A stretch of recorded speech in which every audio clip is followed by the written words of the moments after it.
तर विधान परिषद निवडणुकीसाठी नावांची यादी जाहीर करण्यात बाजी मारली ती भाजपनं सर्वात आधी आपल्या नावांची घोषणा करून टाकली एकूण 6 जागांसाठी। पण यानंतर भाजपमध्ये कमालीचं नाराजी नाट्य सुरू झाल्याचं सुद्धा चित्र आहे। माजी आमदार संजय केणेकर यांच्या स्टेटसमुळे नाराजीच्या चर्चांना उधाण आलंय। केणेकरांना विधान परिषदेवरती अवघ्या 13 महिन्यांची संधी मिळालेली, त्यामुळे आपल्याला पुन्हा उमेदवारी मिळेल अशी अपेक्षा त्यांनी व्यक्त केलेली। पण नावं जाहीर झाल्यावर केणेकरांनी आपल्या व्हॉट्सॲप स्टेटसवर स्वतःचा फोटो शेअर केला आणि काही भावनिक आणि आशयपूर्ण ओळी सुद्धा लिहिल्या, ज्यामुळे केणेकर नाराज असल्याची चर्चा रंगली आहे।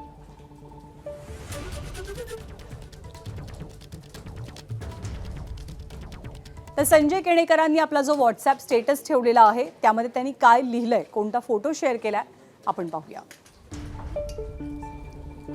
विजलो आज जरी मी, हा माझा अंत नाही। पेटेनं उद्या नव्यानं, हे सामर्थ्य नाशवंत नाही। छाटले जरी पंख माझे, पुन्हा उडेन मी।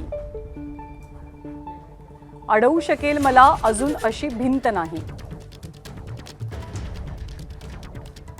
माझी झोपडी जाळण्याचे केलेत कैक कावे।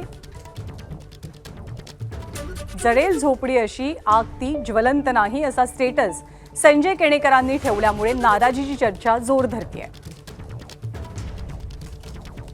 तर संजय केणेकर यांची नाराजी आणि भाजपची जाहीर झालेली यादी, या दोघांबद्दल भाजपमधनं अंतर्गत गोटातनं काय प्रतिक्रिया उमटतात त्या सुद्धा पाहूया।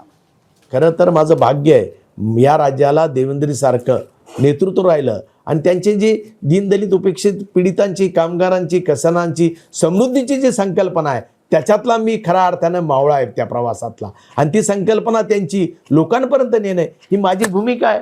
आणि त्यामुळे भाजपचा एक विचार संस्कृतीने प्रेरित असलेला मी कर्मठ कार्यकर्ता आहे, त्यामुळे माझा नाराजीचा विषयच नाही। मी 38 वर्षापासून काम करतो, अशा संध्या मला बऱ्याच आल्या गेल्याही, त्याचं मला कधीच दुःख झालेलं नाही।